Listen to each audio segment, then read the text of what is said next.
हाँ,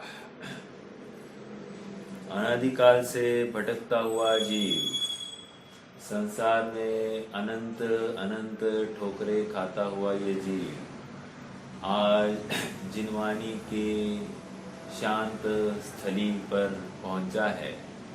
यह निश्चित रूप से इसे आनंद की एक कणिका तो मिलनी है, यदि ये चाहे तो। प्रयोजन अन्य किसी की वजह से नहीं से साध्य होता।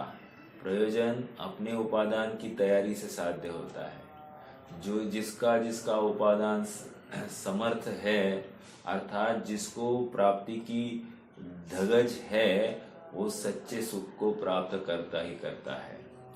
मरता क्या न करता, इस उक्ति के अनुसार हमको हमारा सारा प्रयोजन, सारा पुरुषार्थ तत्व निर्णय में, अपने आत्म कल्याण में करना चाहिए। प्रकरण मोक्ष शास्त्र अपरनाम तत्वार सूत्र का चल रहा है और तत्वार सूत्र के 5वें अध्याय में हम द्रव्य की पहचान करके ले रहे हैं और यहाँ पर द्रव्य का लक्षण और लक्षण का लक्षण ऐसा बताया जा रहा है। तो द्रव्य का लक्षण सतपना और सतपने का लक्षण उत्पाद द्रव्य, ऐसा वो सत होता है। अर्थात वस्तु त्रयात्मक है। वस्तु को एक अंश वाली, दो अंश वाली अगर मानते हैं तो तकलीफ हो जाएगी और वस्तु त्रयात्मक ही माननी चाहिए। वस्तु को मात्र नित्य मानेंगे तो कूटस्थ हो जाएगी, उसमें परिणाम नहीं होगा। यदि वस्तु को व्ययात्मक मानेंगे तो सब शून्य हो जाएगा, जीरो, कुछ भी नहीं बचेगा। और वस्तु को मात्र उत्पाद वाला माने तो तकलीफ क्या होगी? वस्तु को उत्पाद वाला मानने से असत की भी उत्पत्ति होगी। असत की उत्पत्ति मतलब क्या? असत की उत्पत्ति मतलब क्या? असत की उत्पत्ति मतलब जो सत नहीं है, जो है ही नहीं विद्यमान, उसकी भी उत्पत्ति का प्रसंग बन जाएगा। इसलिए उत्पाद को, मात्र उत्पाद को मानना तकलीफ, मात्र व्यय को मानना तकलीफ, मात्र द्रव्य को मानना तकलीफ, उत्पाद व्यय द्रव्य युक्तम सत, ऐसे त्रयात्मक वस्तु को मानने में ही अपना हित है। बहुत महत्वपूर्ण बात है। और देखो, सूत्र में तो ज्यादा कुछ खुलता नहीं है, लेकिन उदाहरण के माध्यम से बात बिल्कुल निश्चित हो जाती है। जैसे मिट्टी का घड़ा है। मिट्टी स्वयं अपने नाश, पर्यायगत नाश को प्राप्त होकर घड़े रूप परिणमित हुई है। अर्थात मिट्टी का नाशन, मिट्टी रूप पर्याय का नाशन, यही घड़े रूप पर्याय का उत्पाद क्षण। उसमें मिट्टीत्व के युक्त बनी रही है, तो मिट्टी का द्रव्यपना भी वहां पर कायम है। समझने की बात यह है कि द्रव्य क्या है, तो कह रहे द्रव्य यह भी पर्याय है। द्रव्य ये ध्रुव का अंश है। द्रव्य ये ध्रुव नहीं, लेकिन हाँ, द्रव्य ये ध्रुव का शुद्ध अंश है। और ऐसे शुद्ध अंश की दृष्टि करने से हमारा और आपका प्रयोजन की सिद्धि होती है। समझ में आ रहा है? निष्कर्ष यही है। ये सब कल की बात है, रिपीटेशन चल रही है अपनी। निष्कर्ष इतना ही है कि आत्मानुभव जो करने के लिए उद्यमी हुआ जीव है, उसको द्रव्य पर दृष्टि लेनी है। उसको त्रिकाली ध्रुव पर दृष्टि नहीं डालनी है, क्योंकि त्रिकाली ध्रुव दिखाई नहीं देगा। वर्तमान पर्याय को मात्र वर्तमान पर्याय का ध्रुव अंश, इसका ही निर्णय करना है। बस इसका निर्णय करो कहो, और या वो त्रिकाली ध्रुव का निर्णय करो कहो, एक ही बात है। क्यों? क्योंकि ये उसी का अंश है। और इसलिए कथन में तो ऐसा आएगा, अध्यात्म तो ऐसा कहेगा कि त्रिकाली ध्रुव की ओर दृष्टि लेकर जाओ। समझना ये है कि त्रिकाली ध्रुव का जो शुद्ध अंश है, ऐसे द्रव्य पर दृष्टि लेकर जानी है। समझ में आ रही है बात? ठीक है। उसके आगे एक और सूत्र हमने देखा, सूत्र था तद्भावाव्ययम नित्यम। क्या है इसका अर्थ? तद्भावाव्ययम नित्यम कह रहे हैं तद्भाव अर्थात पहली पर्याय का अभाव हुआ, दूसरी पर्याय का उत्पाद हुआ, ऐसा हुए होते हुए भी अव्यय अर्थात द्रव्य का नाश नहीं होता, द्रव्य नित्य बना रहता है। ये और एक पुष्टिपरक कथन यहाँ पर आ गया। भले ही पर्याय का नाश होने दो, पर्याय के नाश में कोई प्रॉब्लम नहीं है, नवीन पर्याय की उत्पत्ति में भी द्रव्य का नाश नहीं हुआ है। जैसे स्वर्ण कुंडल का अभाव होकर स्वर्ण का हार रूप परिणमन हुआ है, स्वर्ण स्वर्णपने से कायम रहा, इससे हमने देख लिया कि द्रव्य का तो नाश नहीं दिखाई देता। समझ में आ रहा है?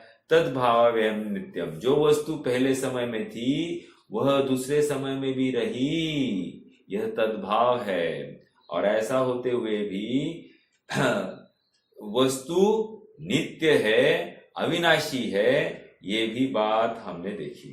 ठीक है। और एक बात, तद्भावाव्ययम नित्यम ऐसा अगर हम नहीं मानेंगे तो क्या तकलीफ होगी?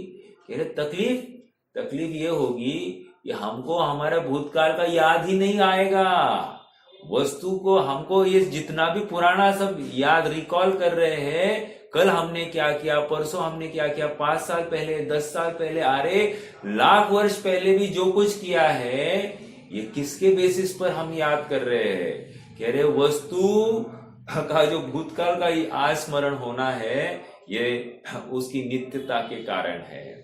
समझ में आ रहा है क्या? ये सारी पर्याय उसमें खचित होने की वजह से, वस्तु का नाश नहीं होने की वजह से, प्रत्येक पर्याय भी अवस्थित होने से, भले ही वो व्यक्त नहीं है लेकिन द्रव्य में अवस्थित होने से उसको नित्य कहा जा रहा है। समझ में आया? आगे बढ़ते हैं। ये कल हमारा 31वां सूत्र पूर्ण हुआ था।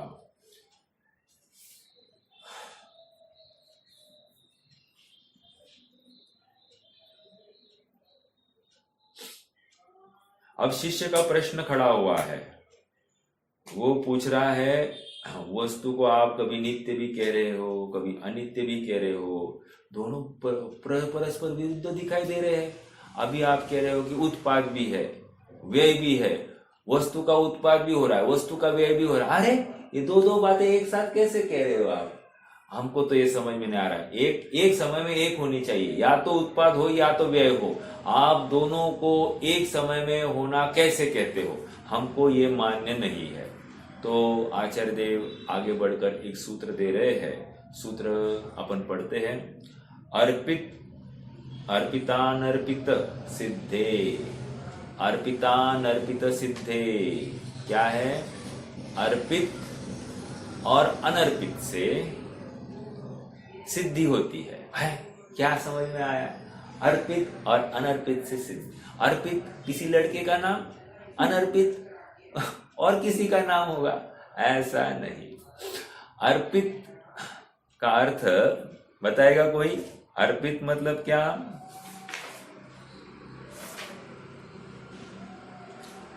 अर्पित होता है मुख्य और अनर्पित होता है गौण, या अर्पित होता है अपेक्षित और अनर्पित होता है अनपेक्षित। व्हाट इज अपेक्षित और व्हाट इज अनपेक्षित? आपके आने की अपेक्षा थी, आपके आने की अपेक्षा नहीं थी, ऐसा अपेक्षित अनपेक्षित नहीं।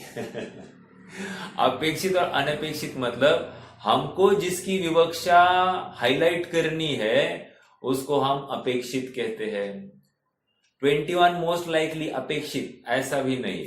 और हमको जिसकी विवक्षा अभी नहीं रखनी है उसको अनपेक्षित कहते हैं। तो अर्पित मतलब अपेक्षित विवक्षा, अनर्पित मतलब अनपेक्षित विवक्षा। तो कह रहे हैं ये दोनों बातें एक ही वस्तु में एक साथ रहने से वस्तु की सिद्धि हो रही है। वस्तु की नित्यता की सिद्धि हो रही है। समझ में आ रहा है क्या?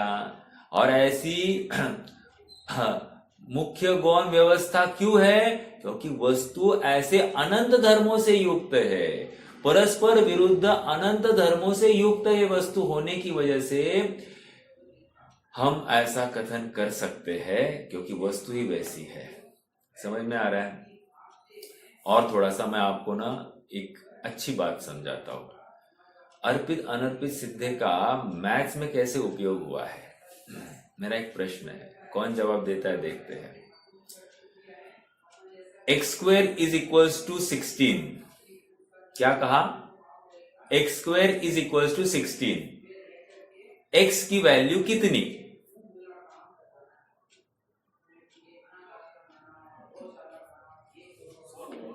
4। ये आधा जवाब हुआ।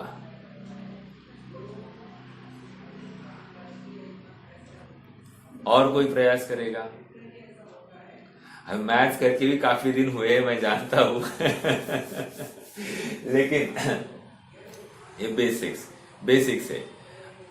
अपन कभी भी x² इज इक्वल टू 16 उसका रूट निकालते हैं, और रूट करने पर उसकी वैल्यू प्लस एंड -4 ऐसा करते हैं।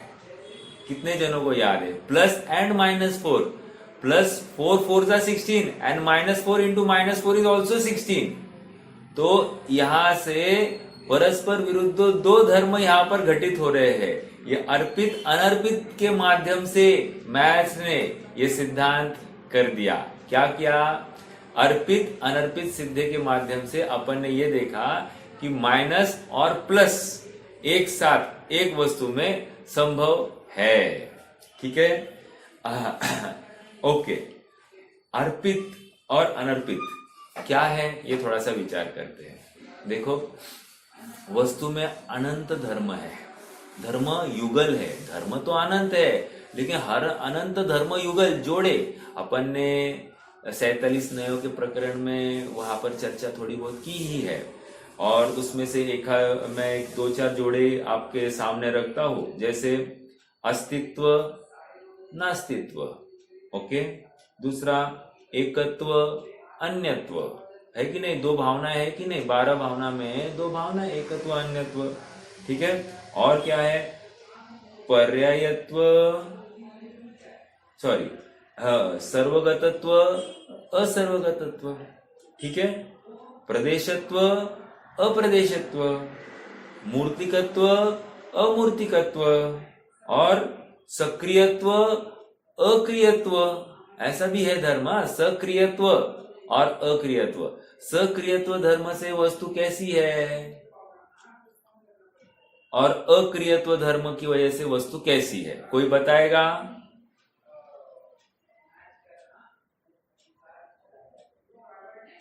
और दोनों एक साथ है। वस्तु सक्रिय है, उसी समय में अक्रिय भी है। बोलो, वस्तु जिस समय में ध्रुव और पर्याय की अपेक्षा, राइट। ध्रुव कहने की अपेक्षा एक वस्तु दूसरे वस्तु का कार्य नहीं करती है, दूसरे वस्तु की कर्ता नहीं है, इस अपेक्षा से वस्तु अक्रिय है। और वस्तु सक्रिय इसलिए कह रहे हैं क्योंकि वस्तु का परिणमन स्वयं से होता है, अपने में हो रहा है, अपने बल पर हो रहा है, इसलिए सक्रिय। वस्तु परिणमते हुए अपरिणामी, ऐसा जो कहता है ये सक्रिय और अक्रिय का अर्थ वही निकल रहा है। चेतन अचेतन, ऐसा भी एक धर्म है। क्या धर्म युगल क्या है? चेतनत्व और अचेतनत्व।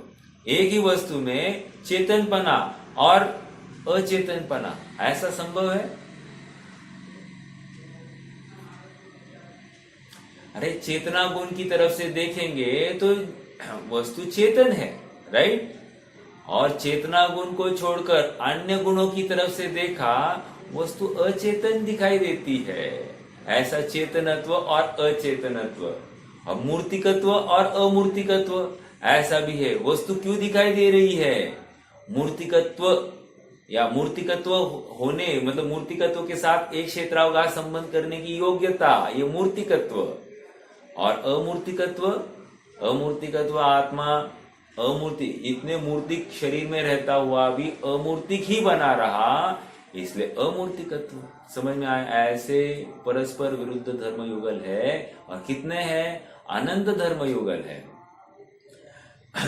और ये वस्तु की सिद्धि सप्तभंग के द्वारा होती है। सप्तभंग जहा तरंग उछलत सुखदानी, ये सप्तभंग या ये स्यात् चिन्ह ये जिनागम का लांछन है। लांछन मतलब क्या होता है? लांछन होता है, लांछन मतलब चिन्ह। लांछन का अर्थ क्या है? चिन्ह। स्यात् ये जिनागम का चिन्ह है।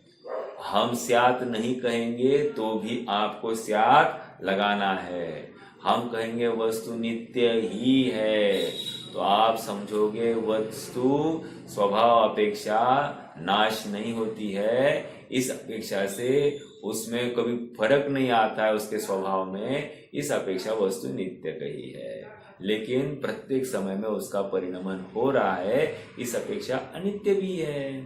प्रश्न है आप सबसे, वस्तु नित्य है या अनित्य है? या ऐसा प्रश्न है, वस्तु में नित्यपना ज्यादा स्ट्रांग है या अनित्यपना ज्यादा स्ट्रांग है?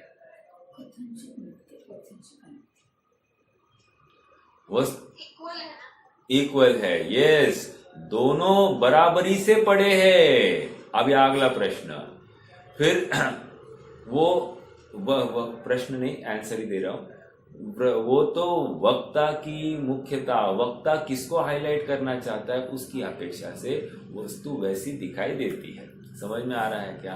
तो ये अर्पित अनर्पित सिद्धे के माध्यम से हमने ये समझा कि वस्तु की सिद्धि, वस्तु के नित्यपने की सिद्धि ये अर्पित और अनर्पित के माध्यम से होती है, अर्थात मुख्य गौण के माध्यम से। अर्थात वस्तु में ऐसे दो परस्पर विरुद्ध धर्म है जिसकी वजह से वस्तु में एक बात कहते हुए दूसरी बात भी, परस्पर विरुद्ध बात होते हुए भी वस्तु को कोई विरोध नहीं है। दोनों धर्म वस्तु के हयाती में ही प्रवृत्ति करते हैं। नास्तित्व धर्म भी अस्थि रूप है और नास्तित्व धर्म भी अस्थि रूप से द्रव्य में विद्यमान है। समझ में आया? अमूर्तिकत्व धर्म भी अस्थि रूप से द्रव्य में विद्यमान है। ऐसा हम प्रत्येक धर्म का लगा सकते हैं। अब सप्तभंगी की बात करते हैं। सप्तभंगी मतलब क्या? यहाँ पर वस्तु का कथन कैसे किया जाता है उसकी अपेक्षा से सप्तभंग लगा रहे हैं। कह रहे हैं वस्तु स्वद्रव्य क्षेत्र काल भाव की अपेक्षा से है, ये स्यात् अस्ति। क्या कहा? वस्तु स्वद्रव्य क्षेत्र काल भाव की अपेक्षा से है, इसको हमने कह दिया स्यात् अस्ति। स्यात् ये शब्द अपेक्षा, कथनचित, किसी अपेक्षा से, राइट? वस्तु पर द्रव्य क्षेत्र काल भाव की अपेक्षा से नहीं है, इसलिए वस्तु स्यात् नास्ति है। वस्तु नहीं है, वस्तु क्या क्या? वस्तु नहीं है। क्यों? स्यात् नास्ति। पर द्रव्य क्षेत्र काल, मैं नहीं हूं, पर द्रव्य क्षेत्र काल भाव की अपेक्षा, अर्थात इस शरीर की अपेक्षा मैं नहीं हूं और जीव द्रव्य की अपेक्षा मैं हूं, स्वद्रव्य क्षेत्र काल भाव की अपेक्षा से मैं हूं। मैं अपने प्रदेश में रहता, देखो एक क्षेत्रावकाश संबंध में है, ये है। ऐसा होते हुए भी मेरे आत्म प्रदेश शरीर के प्रदेशों के रूप नहीं होते या उनसे मिलते भी नहीं है, उनको स्पर्श भी नहीं करते। क्यों? क्योंकि स्यात् अस्तित्व की वजह से, और स्यात् नास्तित्व की वजह से, अच्छा उनको नहीं मिलते स्यात् नास्तित्व की वजह से, और मुझ में ही बने रहते ये स्यात् अस्तित्व की वजह से। ठीक है, स्यात् अस्ति और स्यात् नास्ति की बात हो गई। शंकाकार आया, शंकाकार ने बोला आप दोनों बोलो एक साथ में, सच एक ही बात बोलो कि स्व से है या पर से नहीं है। बोल रहे ऐसा है स्यात् अस्ति नास्ति। क्या कहा? वस्तु स्यात् अस्ति नास्ति, स्वद्रव्य क्षेत्र काल भाव की अपेक्षा से अस्ति, परद्रव्य क्षेत्र काल भाव की अपेक्षा से नास्ति, ऐसी वस्तु स्यात् अस्ति नास्ति। फिर प्रश्नकार ने कहा नहीं, ये बात हमको नहीं बैठ रही। तो फिर उसको कहा देखो, स्वद्रव्य क्षेत्र काल भाव की अपेक्षा से अस्ति और परद्रव्य क्षेत्र काल भाव की अपेक्षा से अस्ति नास्ति, ऐसी वस्तु ऐसा हम कथन नहीं कर सकते, इसलिए अवक्तव्य। मैं फिर से बोलता हूं, स्वद्रव्य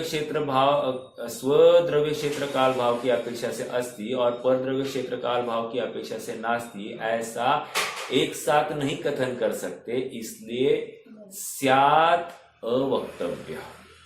ओके, ये चौथा हो गया। पांचवा कह रहे हैं स्यात् अस्ति अवक्तव्य। मतलब क्या? स्यात् अस्ति अवक्तव्य मतलब स्वद्रव्य क्षेत्र काल भाव की अपेक्षा अस्ति और स्वपर द्रव्य क्षेत्र काल भाव की अपेक्षा से अवक्तव्य, अर्थात अस्ति नास्ति अवक्तव्य। तो इसको कह रहे हैं स्यात् अस्ति अवक्तव्य। अब परद्रव्य क्षेत्र काल भाव की अपेक्षा से नास्ति और स्वपर द्रव्य क्षेत्र काल भाव की अपेक्षा से अवक्तव्य, ऐसी स्यात् नास्ति अवक्तव्य। 6 हो गए। और 7वां क्या है? स्यात् अस्ति नास्ति अवक्तव्य। स्वद्रव्य क्षेत्र काल भाव की अपेक्षा से अस्ति, परद्रव्य क्षेत्र काल भाव की अपेक्षा से नास्ति, ऐसी स्यात् अस्ति नास्ति। लेकिन साथ में क्या है? स्वपर द्रव्य क्षेत्र काल भाव की अपेक्षा से अवक्तव्य, इसलिए स्यात् अस्ति नास्ति अवक्तव्य। थोड़ी सी मैंने फास्ट कथन किया है क्योंकि ये अपना प्रकरण पहले हो चुका है। ये सप्तभंग की अपेक्षा से वस्तु की सिद्धि अर्पित अनर्पित सिद्धि के माध्यम से उसकी सिद्धि हम यहाँ पर कर रहे हैं। ठीक है, वस्तु में सतपने और नित्यपने की यहाँ पर सिद्धि होती है। सतपने और नित्यपने की सिद्धि। सतपना मतलब क्या? है पना की सिद्धि यहाँ पर अर्पित अनर्पित सिद्धि के माध्यम से हो रही है। ठीक है, हाँ जी। इसमें अपेक्षाएं बहुत लगाई जा सकती है कि जैसे एक पिता की अपेक्षा से, बेटे की अपेक्षा से मैं पिता, पत्नी की अपेक्षा से मैं पति, माता की अपेक्षा से मैं बेटा, बहन की अपेक्षा से भाई, ऐसे एक वस्तु में अनेक अपेक्षाएं हम लगा सकते हैं, क्योंकि वैसे वैसे धर्म वस्तु में है, तभी तो हम वस्तु को वैसा कह सकते हैं। समझ में आ रहा है क्या? तो ऐसा ये स्याद्वाद से अपना पूरा व्यवहार चलता है, इसलिए ये स्याद्वाद रूपी व्यवहार अत्यंत जरूरी है।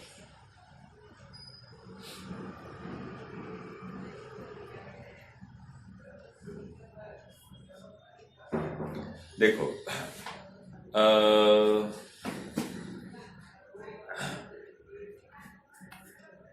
प्रश्न है यहाँ पर। प्रश्न कहने की अपेक्षा थोड़ा सा एक लास्ट पैराग्राफ, मतलब इस तत्वार्थ सार के 32वें सूत्र का सेकेंड लास्ट पैराग्राफ टीका में क्या कह रहे हैं? जैन सिद्धांत में द्रव्यार्थिक प्रश्न है यहाँ पर, इस प्रकार नय की अपेक्षा एक वस्तु में 7 भंग सिद्ध होते हैं, अतः सप्तभंगी वाणी है, अर्थात ये वाणी सप्तभंग में है। यही अनेक धर्म स्वरूप वस्तु का निर्दोष विधि से निरूपण करती है। जैन सिद्धांत में द्रव्यार्थिक और पर्यार्थिक ये 2 मूल नय है। मेरा एक प्रश्न है, द्रव्यार्थिक नय बताए है और पर्यार्थिक नय बताए, वैसे वस्तु क्या है? द्रव्य गुण पर्यायात्मक वस्तु होती है। प्रश्न ये खड़ा हो रहा है कि गुणात्मक नय क्यों नहीं बताया? आधा उत्तर हो गया। हम आधा उत्तर। देखो, गुणात्मक नय इसलिए नहीं है क्योंकि जब गुण को द्रव्य में गर्भित कर लेते हैं, गुण और द्रव्य कुछ अलग अलग थोड़ी है, तो गुण और द्रव्य, गुण को जब द्रव्य में गर्भित कर लेते हैं तो वो द्रव्यात्मक नय का विषय हो जाता है। और जब गुण का अवस्था विशेष का बखान किया जाता है तो उसको पर्याय के साथ में अभेद हो जाता है, इसलिए वो पर्यायार्थिक नय का विषय हो जाता है।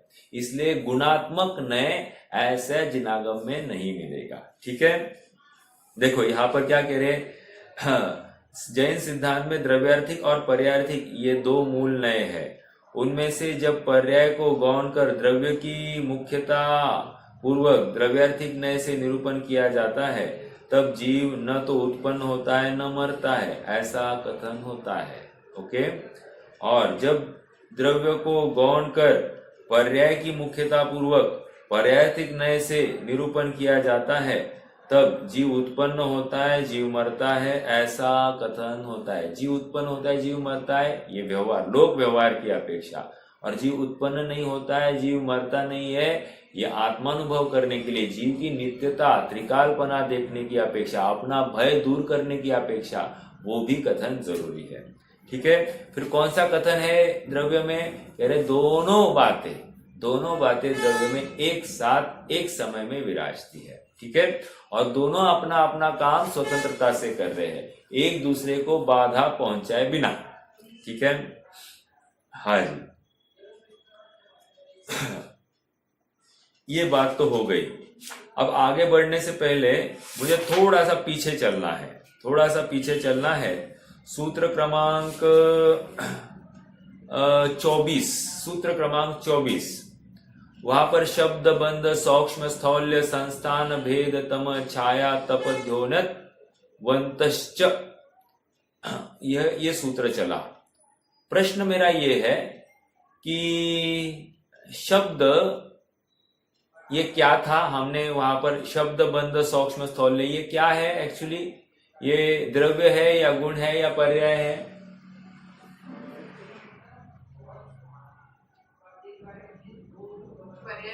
पर्याय है। अब मेरा एक स्पेसिफिक प्रश्न है, शब्द ये कौन से गुण की पर्याय है?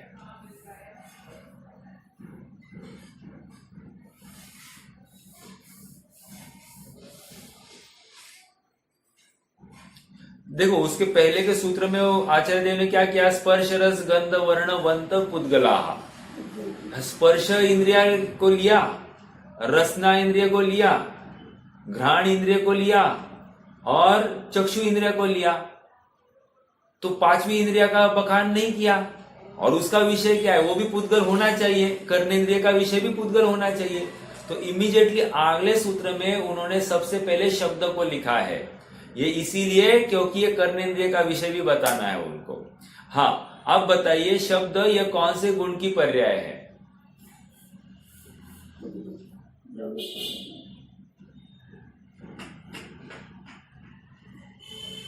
देखो शब्द ये कोई गुण पर्याय नहीं है, शब्द ये द्रव्य पर्याय है। क्या फर्क होता है गुण पर्याय में और द्रव्य पर्याय में, कोई बता सकता है क्या? गुण पर्याय और द्रव्य पर्याय क्या होती है? गुण पर्याय मतलब क्या?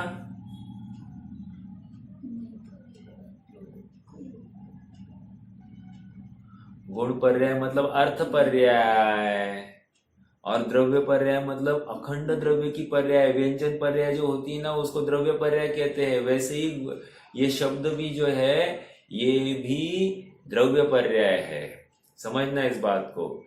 वो किसी गुण की पर्याय नहीं, वो द्रव्य की ही पर्याय है, ये शब्द को द्रव्य पर्याय कहते हैं। और एक बात, शब्द ये स्वभाव द्रव्य पर्याय है, मतलब वहां पर दो द्रव्य नहीं, जैसे जीव और आत्मा ये कौन सी पर्याय है, तो कह रहे ये भी द्रव्य पर्याय है, लेकिन ये असमान जाति द्रव्य पर्याय है, और शब्द ये समान जाति द्रव्य पर्याय है। समझ में आ रहा है क्या? समान जाति द्रव्य, मैंने स्वभाव कहा, मैंने गलत कहा, समान जाति द्रव्य पर्याय ये शब्द है। ठीक है, ये एक बात मैंने पहले नहीं कही थी, इसका खुलासा अभी किया, आप सब उसका नोट कर सकते हैं, इंपॉर्टेंट बात है। क्योंकि शब्द भले हम कहते हैं लेकिन कौन से गुण की पर्याय ये कहने में क्लैरिटी नहीं है, तो शब्द ये गुण की पर्याय नहीं, ये द्रव्य की पर्याय है, ये याद रखना। ठीक है,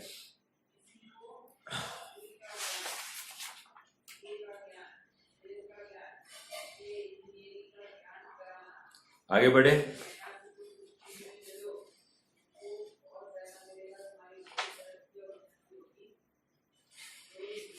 चलिए अगला सूत्र देखते हैं। हाँ, अभी पूरा प्रकरण चेंज हो रहा है, ठीक है। अब फिर से प्रकरण चेंज हो रहा है। अब फिर से थोड़ी सी बंध की चर्चा चलेगी। बंध कैसे होता है, प्रश्न शिष्य को खड़ा हो रहा है और बंध के कारण यहाँ पर पूछ रहा है, भैया बंध कैसे होते हैं। तो आचार्य देव कह रहे हैं स्निग्ध रुक्षत्वाद बंध, स्निग्ध रुक्षत्वाद बंध। अब अपन आगे बढ़ने से पहले इसका अर्थ भी देख लेते हैं। वैसे स्निग्धता और रुक्षता से बंध होता है, सरल सरल अर्थ है, स्निग्धता से रुक्षता से बंध होता है। मेरा एक प्रश्न है, वैसे दो स्निग्ध वस्तु में बंध हो सकता है क्या?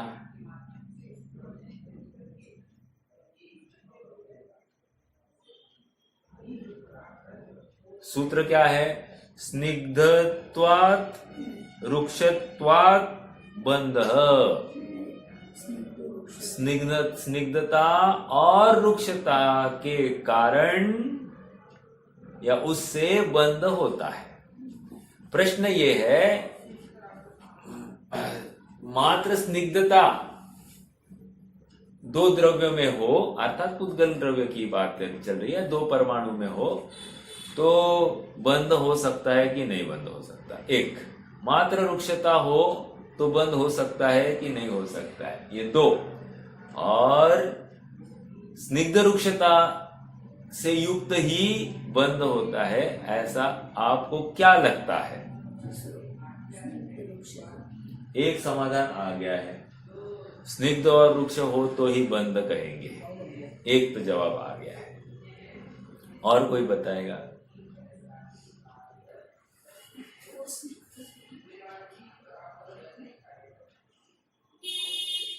बाइंडिंग करते ना अपन, क्या है वो?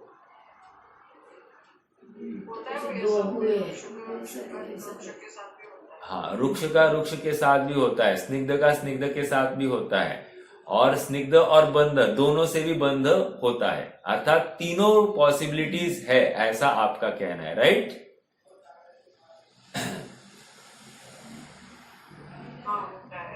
ठीक है, यस। तो बात तो सही है। जैसे स्निग्ध का कह दे अपन, शक्कर है, शक्कर की चाशनी है, आपस में वो स्निग्धता तो उनका बंध होता हुआ दिखाई दे रहा है, ठीक है। दो वृक्ष का बंध कैसे दिखाई देगा?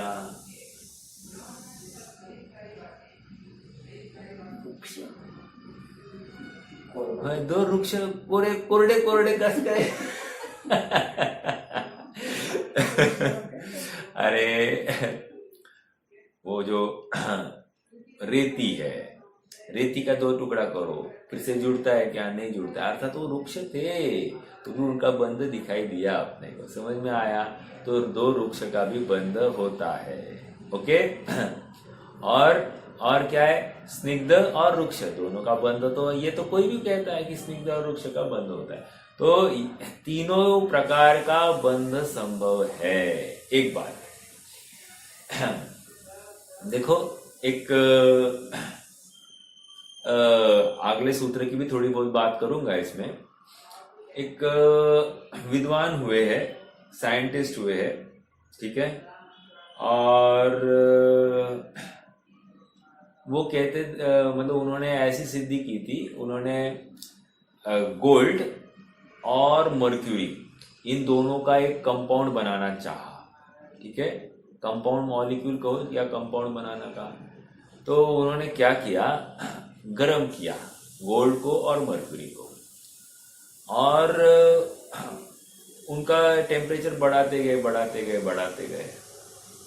तो उन्होंने देखा कि उनका कंपाउंड नहीं बन रहा है। जब मर्क्यूरी का टेम्परेचर हो गया 198 और गोल्ड का टेम्परेचर हो गया 200, उनका आपस में फ्यूजन हो गया या बॉन्ड हो गया।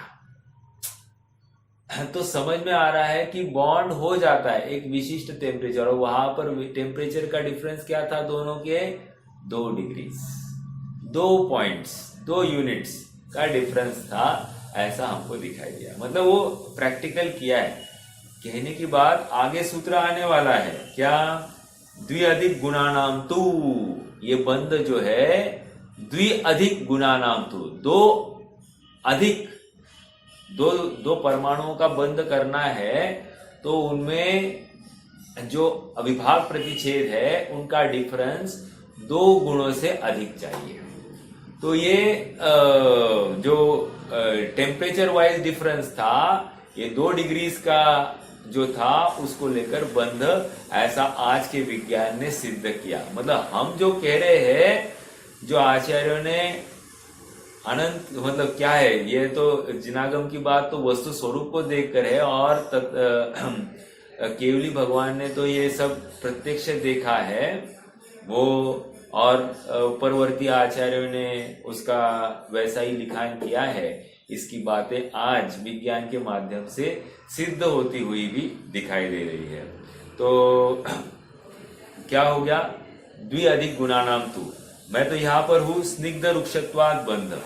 एक बात देखो, और बात करनी है मुझे 33वें सूत्र के ऊपर, और थोड़ा सा पॉइंट्स आपके सामने रखने हैं कि बंध काय काय में नहीं होता।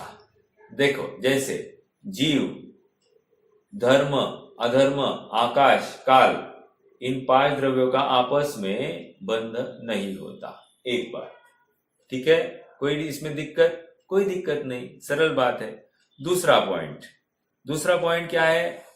पुद्गल द्रव्य के रस, वर्ण, गंध आदि को लेकर भी बंधन नहीं होता। कौन सा? रस, वर्ण, गंध, इनको लेकर भी बंधन नहीं होता। ठीक है? हाँ।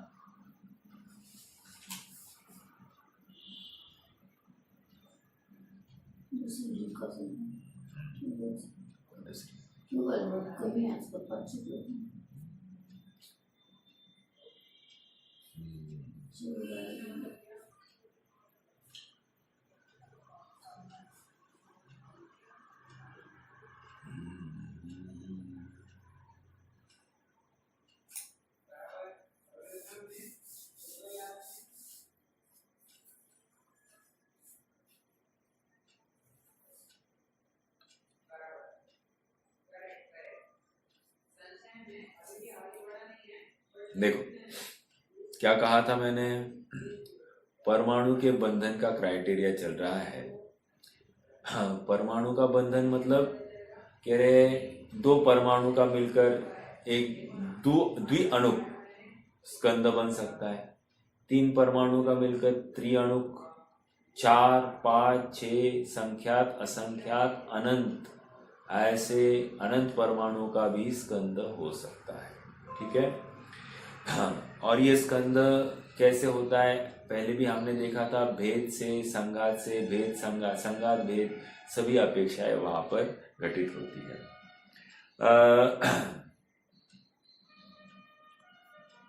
पहला बिंदु हमने क्या देखा? जीव, धर्म, अधर्म, आकाश, काल, इनका आपस में बंध नहीं होता। दूसरी बात क्या देखी? पुद्गल के भी रस, वर्ण और गंध को लेकर कोई भी बंध नहीं होता। तीसरी बात, इंपॉर्टेंट बात यह है, स्पर्श में भी, अभी स्पर्श गुण में भी, पुद्गल के स्पर्श गुण में भी ठंडा गरम, हल्का भारी और कड़ा नरम आदि में भी बंधन नहीं होता। मतलब मान लो कोई परमाणु में ठंडक है और किसी में गर्म है, तो इनका आपस में भी कोई बंधन नहीं होता इस एट्रीब्यूट को लेकर। ठीक है? तो बंधन कैसे होता है? तो कह रहे बंधन मात्र स्निग्ध और रुक्षत्व के लेकर होता है। मतलब स्पर्श गुण का स्निग्ध और रुक्षत्व, ये 2 एट्रीब्यूट्स को लेकर ही बंधन होता है। बाकी स्पर्श गुण के हल्का भारीपना को लेकर कोई बंधन नहीं, ये हमको समझना चाहिए। ठीक है? हाँ, अर्थात बंधन नहीं मतलब वो एट्रीब्यूट्स में कुछ फर्क नहीं पड़ता है। आगे बढ़ते हैं।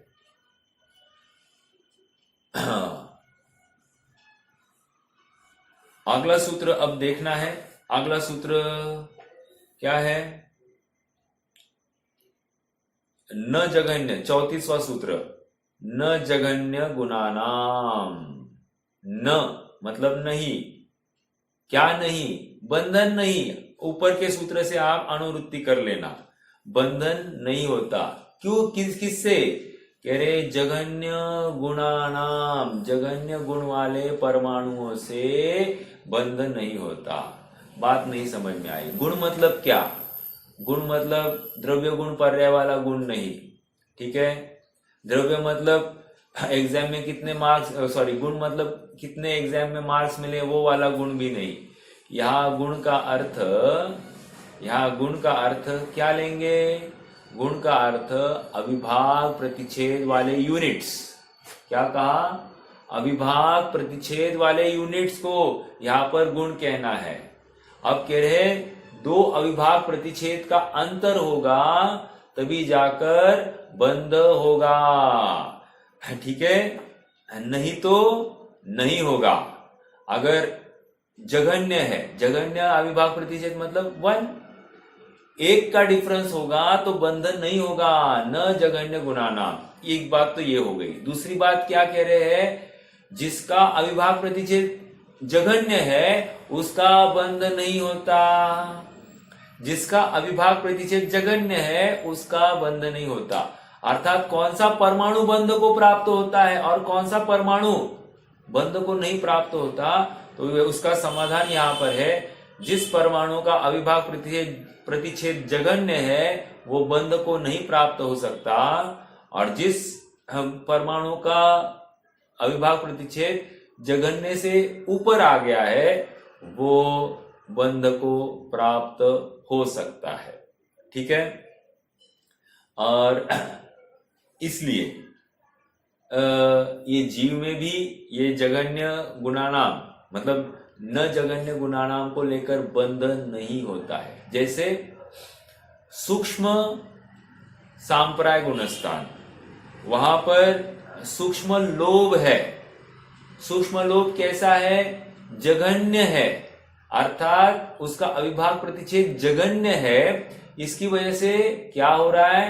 वो सूक्ष्म लोभ का उदय होते हुए भी इस जीव को नवीन बंध नहीं हो रहा। कारण क्या? न जघन्य गुणानाम, ठीक है? और एक प्रसंग क्या देखा था हमने और एक प्रसंग देखा था। कहां पर हमने देखा था? शायिक सम्यक तो होने के काल में, शायिक सम्यक तो होने के काल में सूक्ष्म कृष्टि वहां पर हो गई थी। किसकी? दर्शन मोह की सूक्ष्म कृष्टि कर दी थी, और फिर वो जो सम्यक्त्व मोहनीय प्रकृति का जो उदय चला, उस उदय में मात्र उदय होता है लेकिन उसको लेकर फिर से बंध नहीं होता, ऐसा हमने देखा था। तो ये न जघन्य गुणानाम। देखो तत्वार्थसार की तालिका में कुछ पॉइंट्स है, अपन एक बार पढ़ लेंगे उनको, तो और कुछ मिस हो गया है तो देख सकते हैं, है ना? हाँ, देखो पेज नंबर 106 पर है तत्वार सूत्र की तालिका वाली कॉपी। पुद्गल बंध से जीव बंध में तुलना कर रहे हैं। तो पहला बिंदु दिया, स्निग्धता और रुक्षता के कारण पुद्गल में बंध होता है। और तो जीव में बंध कैसे होता है? कह रहे हैं राग और द्वेष से।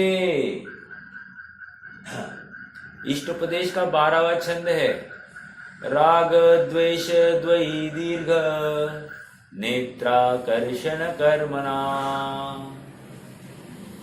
क्या आगे? राग द्वेष द्वयी दीर्घ नेत्राकर्षण कर्मणा। अब मैं भूल रहा हूं उसका आगे का बिंदु, लेकिन वहां पर कह रहे ये ऐसा एक क्या कहते हैं उसको, मथनी के जैसा है, मथनी के 2 डोरे के समान है। राग द्वेष कह रहे, इसकी वजह से क्या हो गया? जीव अनादिकाल से बंधता आ रहा है। ठीक है, तो यहाँ पर क्या लिया, राग मतलब स्निग्ध अंश, चिकनाहट, और द्वेष मतलब रुक्ष अंश। तो स्निग्ध और रुक्ष की वजह से जीव को भी बंध हो रहा है। ठीक है, एक बात। दूसरी बात क्या है, पुद्गल में जघन्य गुण रूप परमाणु का बंध नहीं होता, न जघन्य गुणानाम। तो अब सेम सिमिलर लाइंस पर जीव में क्या हो गया, कह रहे जघन्य गुण अर्थात आत्मा का एकत्व होने पर बंध नहीं होता, आत्मा में एकत्व होने पर बंध नहीं होता। ओके, और विशेष बात क्या कही, सूक्ष्म लोग जघन्य राग से मोहनीय का बंध नहीं होता। और लास्ट, बंध होने पर अधिक गुण शक्ति रूप परिणमन होता है। वो तो अपने आप पॉसिबल है, क्योंकि दो अविभाग प्रतिच्छेद का मिलना वहां पर होता है, तो अनेक गुण वाला हुआ ही है। और यहाँ पर लोक में अधिक गुणों वाले व्यक्ति के संयोग से ऊंचे गुण रूप परिणमन होता है, और हीन गुण वाले व्यक्ति के संयोग से हीन गुण रूप परिणमन होता है। तो कहते हैं ना, लोग में अच्छे लोगों का संग करना चाहिए, ये उस अपेक्षा से इन्होंने घटित करके दिखाया है। ठीक है, तो ये जीव और पुद्गल की थोड़ी बहुत बंध संबंधी तुलना की है।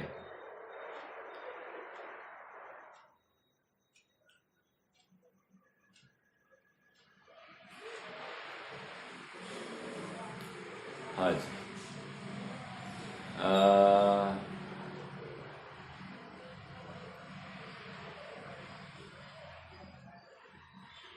देखो, और एक थोड़ा सा केमिस्ट्री की बात से मैं माध्यम से आपको एक बात और सिद्ध करता हूँ। जैसे सोडियम क्लोराइड है, सोडियम क्लोराइड, राइट। और एक बात, ऑक्टेट जिन मेटल्स के या जिन एलिमेंट्स के ऑक्टेट पूरे हैं, वे बंध को प्राप्त नहीं होते। जैसे हीलियम, आर्गॉन, नियॉन, ये जितने भी मेटल्स हैं, इनको नोबल मेटल्स कहते हैं। नोबल मेटल क्यों कहते हैं, क्योंकि ये बंध को प्राप्त नहीं होते, राइट। या जीरो मेटल्स भी कहते हैं। जीरो मेटल्स क्यों कह रहे हैं, क्योंकि उनका ऑक्टेट, उनका जो बाहरी ऑर्बिट में जितने इलेक्ट्रॉन्स होने चाहिए वो पूरे हैं, तो उसको लेकर उनका बंध नहीं होता। अब देखो, सोडियम क्लोराइड, एक एग्जाम्पल ले रहे हैं अपन। सोडियम की वैलेंसी कितनी है, Na+, राइट। Na+, 11 नंबर का सोडियम है। और क्लोरीन की कितनी है, Cl-, उसके पास ऑक्टेट पूरा करने के लिए एक कम है। अब देखो, दोनों में डिफरेंस कितना है, कह रहे -1 + 1, -1 + 1, कितना डिफरेंस है दोनों में,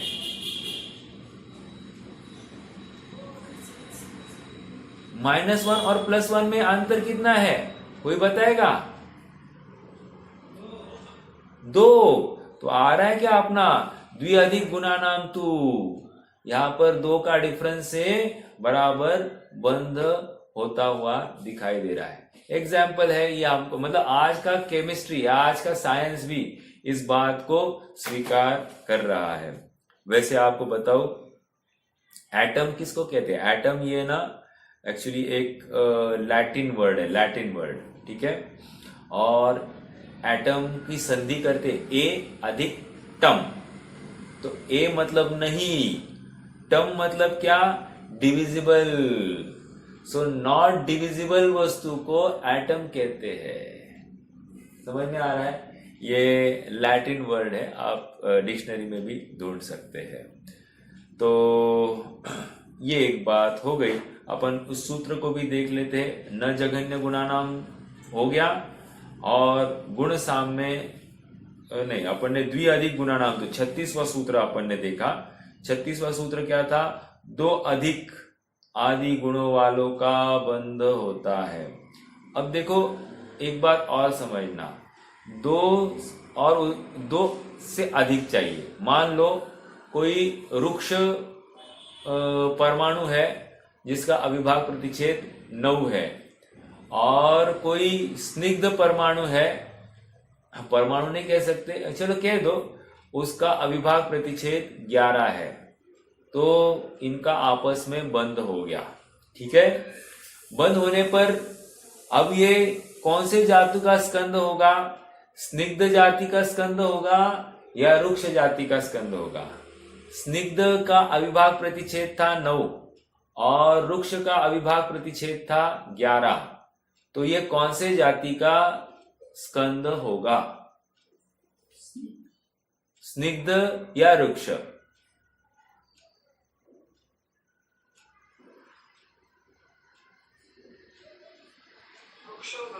हाँ, जो ज्यादा वाला अविभाज्य प्रतिच्छेद होता है वही स्कंद होता है, अर्थात उस क्वालिटी का स्कंद हो जाता है। ठीक है, तो ये बात याद रखना। तो 2 अधिक चाहिए, मान लो किसी में 10 है और किसी में 12 है, तो उनका अविभाज्य प्रतिच्छेद में 2 का अंतर होने से वे दोनों का स्कंद हो सकता है। ठीक है, हाँ, 9 और 10 ऐसे अविभाज्य प्रतिच्छेद होंगे तो बंध नहीं होगा। 1 का, 3 का, 4 का, 5 का ऐसा डिफरेंस नहीं चलेगा, मात्र 2 का अंतर ही चाहिए। ठीक है, तो ये एक बात हो गई। देखो, और एक साइंस का अपन प्रूव कर रहे हैं। मान लो स्निग्ध अंश वाले एक साथ रह सकते हैं क्या? तो अपने को तो ऊपरी ऊपरी तो दिखाई दे रहा है। साइंस के माध्यम से अपन समान लाइक पोल्स, अपन क्या कहते हैं, like poles repel each other, opposite poles attract each other, right? तो अब मेरा प्रश्न है, समान अविभाज्य प्रतिच्छेद वाले एक साथ रह सकते हैं या नहीं रह सकते?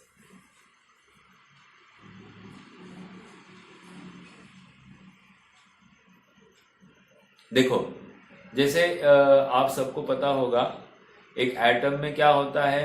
एटम में होता है न्यूक्लियस और उसके बाजू में होते हैं ऑर्बिट्स। ये केमिस्ट्री की बात है, तो जिसको नहीं समझ में आए तो ज्यादा टेंशन नहीं लेना लेकिन जिसको थोड़ा सा एक इंटरेस्ट है, भाई ये आज के अपने तत्वार सूत्र का अवलंबन कैसे आज का केमिस्ट्री में किया है, ये समझना हो तो ये देखो, अपने एक विद्वान है पारसमल अग्रवाल, ठीक है, ये 30 एक साल के लिए विदेशों में रहे, प्रोफेसर है और ये केमिस्ट्री के प्रोफेसर है। इन्होंने अच्छी मास्टरी की है और अब इन्होंने ऑफ लेट यहाँ पर उदयपुर के है, उन्होंने एक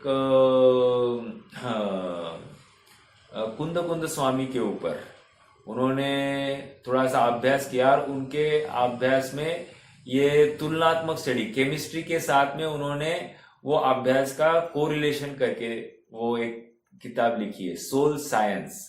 सोल साइंस नाम की एक इंग्लिश में किताब उन्होंने लिखी है। ये अच्छे पढ़े लिखे विद्वान है और बहुत अभ्यासु जीव है, मंद कषाई है, बहुत अच्छा उनका चिंतन भी है। तो उन्होंने इस मतलब वर्तमान परिप्रेक्ष्य में उसका बहुत एनालिसिस किया है। चलो, मुझे तो इतना कहना है कि ये प्रोटॉन्स, एटम में क्या होता है, प्रोटॉन होते हैं ना, प्रोटॉन का क्या चार्ज होता है, पॉजिटिव चार्ज होता है। तो प्रोटॉन सब साथ में रहते हैं कि नहीं रहते? बिल्कुल रहते हैं। इलेक्ट्रॉन्स भी एक ऑर्बिट में रहते हैं, तो नेगेटिव चार्ज रहते कि नहीं रहते? रहते हैं। तो सेम चार्ज वाले भी साथ साथ रह सकते हैं, ऐसा उसमें उनमें विरोध नहीं। मतलब अपन जो कहते हैं like poles attract each other, repel each other, ऐसा नहीं है। ठीक है, तो ये एक बात हो गई। हाँ जी, अगला सूत्र देख लेते, 35वां सूत्र भी एक बार देख लेंगे। 36वां सूत्र तो हो गया है, हाँ जी, 36वां तो हो गया है, 35वां सूत्र देख लेते हैं। सूत्र क्या है? गुण साम्य सदृशानाम, गुण साम्य सदृशानाम क्या है? गुण साम्य और सदृशानाम। तो क्या कह रहे हैं? ये बंध की ही चर्चा चल रही है। तो कह रहे जब गुणों की समानता होती है और सादृशता भी साथ में हो, तो कह रहे उससे बंध नहीं होता। नहीं कहां से लाया? ऊपर से लिया, 34वें सूत्र से न लिया। ठीक है। और बंध ये तो कौन से सूत्र से लिया? बंध 33वें सूत्र से लिया। तो अब सूत्र कैसे बना? न गुण साम्य सदृशानाम बंध। समझ में आ रहा है क्या? ऐसा सूत्र बन जाता है। तो कह रहे हैं गुणों की समानता में सदृशों का बंध नहीं होता। अभी समानता, साम्य मतलब समानता या सादृश, वो एक अर्थवाची है। तो शंकाकार ने वहां पर शंका की, आपको गारव दोष आ गया सूत्र बनाने में, क्योंकि साम्य और सदृश दोनों एक अर्थवाची है। तो आचार्य देव कह रहे हैं नहीं नहीं, ऐसा नहीं है। भले ही ये दोनों एक अर्थवाची है, दोनों का भाव अलग अलग है। कह रहे साम्य पद का जो अर्थ है वो अविभाग प्रतिच्छेद को लेकर है। ठीक है। देखो यहां पर प्रश्न है, साम्य पद से ही सदृश पद का अर्थ सिद्ध हो जाता है, अतः उसका ग्रहण करना योग्य नहीं। प्रश्न खड़ा हुआ। उत्तर, यह तो सत्य है कि साम्य कहने से सदृश का भी अर्थ सिद्ध हो जाता है, क्योंकि वे दोनों पद एकार्थवाची है। परंतु यह स्निग्ध वृक्ष जाति के तुल्य गुण रूप पृथक पृथक अविभाग प्रतिच्छेद की भली भांति प्रतीति कराने के लिए सदृश शब्द है। सदृश पद और साम्य पद का ग्रहण तुल्य बराबर समान भाग का ज्ञान कराने के लिए है। मतलब क्या? दो बातें हैं। एक तो अविभाग प्रतिच्छेद की समानता, ओके, उसको सादृश कह रहे हैं, सदृश कह रहे हैं। और साम्य मतलब मान लो 2 परमाणु होंगे, 3 परमाणु होंगे, वो परमाणुओं की समानता, वो 2 बात कह रहे हैं। तो ये एक अविभाग प्रतिच्छेद की समानता और एक परमाणुओं की समानता, इसकी अपेक्षा यहां पर बंध नहीं होता। ठीक है। तो सूत्र का अर्थ क्या हुआ? अविभागी प्रतिच्छेदों के समान संख्या होना ये गुण साम्य है, और स्निग्ध या स्निग्ध वृक्ष सदृश होना मतलब 2 स्निग्ध हुए, 2 वृक्ष हुए, ऐसा भी सादृशता हो सकती है 2 स्निग्धों में या 2 वृक्ष में। जैसे 2 स्निग्ध है और समान अविभागी प्रतिच्छेद है, 9-9, दोनों का बंध होगा? नहीं होगा, स्निग्ध होते हुए भी नहीं होगा। 2 वृक्ष है, समान अविभागी प्रतिच्छेद है, नहीं होगा, ये कह रहे हैं। ठीक है। अविभागी प्रतिच्छेदों की संख्या समान होने पर स्निग्ध का या वृक्ष का बंध नहीं होता। ठीक है। तो ये गुण साम्य सदृशानाम, इस सूत्र की भी अपनी चर्चा हो गई है। अब थोड़ा और 2-3 सूत्र बाकी है, इसकी अपन चर्चा कल करते हैं। बस आज का विषय खत्म करने से पहले और एक सूत्र के ऊपर मुझे थोड़ी सी चर्चा करनी है। अपन ने चर्चा की थी एक चाक्षुष स्कंद की। चाक्षुष स्कंद, किसी को सूत्र याद है क्या चाक्षुष स्कंद का? देखो 28 नंबर का सूत्र, भेद संघाताभ्याम चाक्षुषः, भेद संघाताभ्याम चाक्षुषः। सूत्र का अर्थ क्या था? भेद संघात से चाक्षुष होते हैं, अर्थात चाक्षुष स्कंद होते हैं। प्रश्न ये खड़ा हो रहा है कि चाक्षुष स्कंद क्या है? तो उसका समाधान तो हम सबको पता है, जो आंखों से दिखाई दे उसको चाक्षु स्कंद कहते हैं। अब यहां पर कह रहे हैं चाक्षु स्कंद कैसे पैदा हुआ, कैसे उत्पन्न हुआ। तो कह रहे मान लो कोई स्कंद था, वो पहले नेत्र इंद्रिय गोचर नहीं था। क्या कहा? कोई स्कंद था, वो नेत्र इंद्रिय गोचर नहीं था, अर्थात आंखों से दिखाई नहीं दे रहा था, तो अचाक्षु स्कंद था। अब ऐसे स्कंद का क्या हुआ? भेद हुआ, भेद हो गया, तो वो चाक्षु स्कंद हो सकता है। एक दूसरा, भेद और संघात। मान लो उसमें दूसरा कोई स्कंद आकर मिल गया, तो वो उससे भी चाक्षु स्कंद हो सकता है। और मात्र संघात होने दो, तो कह रहे मान दूसरा कोई और ऐड हो गया उसमें, तो भी उससे चाक्षु स्कंद हो सकता है। देखो यहां से पढ़ते हैं थोड़ा सा। अनंत परमाणु मिलकर बने हुए स्कंद में से कुछ इंद्रिय गोचर होते हैं, कुछ नहीं। जो इंद्रिय गोचर नहीं है वे इंद्रिय गोचर कैसे बनते हैं? प्रश्न। इस विधि का वर्णन इस सूत्र में दिया है।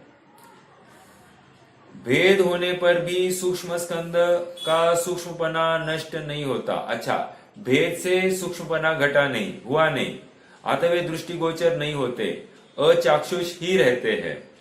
जब उनमें बादर स्कंदों का संघात होता है या बादर स्कंदों के साथ इनका संघात होता है, तब इनका सूक्ष्मपना समाप्त हो जाता है, स्थूलपना होता है और दृष्टिगोचर हो जाते हैं।